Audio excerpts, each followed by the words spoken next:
Ndeshja ndërmjet Vllaznimit dhe Prishtinës pati një përfundim të cilin nuk e dëshiron asnjë adhurues i mirëfillt i lojës më të popularizuar në botë, futbollit.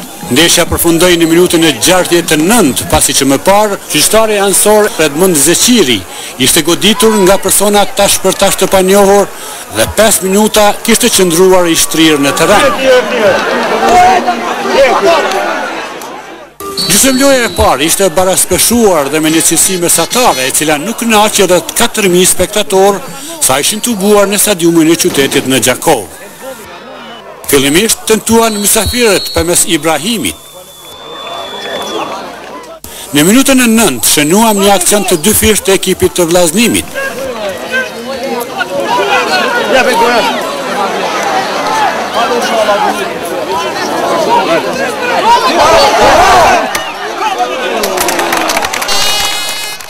Mysafirët shënuan një minutë më vonë përmes Saliagic, por nga një pozitë jashtë loje.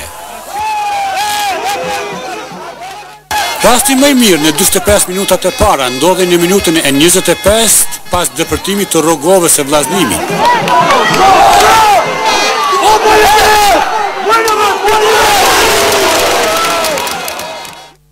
3 minuta para se të përfundojë gjysmëloja e parë, mundësinë për të rrezikuar portën e Vllaznimit e kishte Fazlia.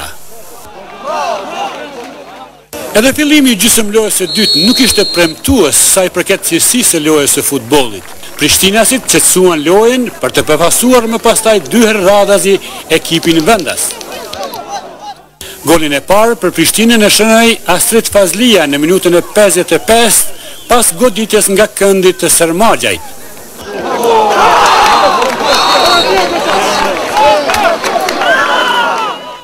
I njëjti lojtar shënon në minutën e 62 pas një vertikalizimi të bukur të Kozhanit, i cili shfrytëzoi vendosjen e dobët të mbrojtjes së Vllaznimit dhe sjellin në përsi ekipin udhëtues të Prishtinës me rezultat 0-2, që doli të ishte rezultati përfundimtar i këtij takimi, me 2 minuta më vonë. Gjyqtari ansor Edmund Zeqiri u godit me një mjet të cilin as ai vet pas ndeshjes nuk diti ta identifikojë. Pas dhënies së ndihmës së parë, gjyqtari kryesor i këtij takimi, Muhedin Ferrati nga Istoku, 21 minutë para skadimit të kohës së rregullt, ka përfunduar ndeshjen në Gjakov.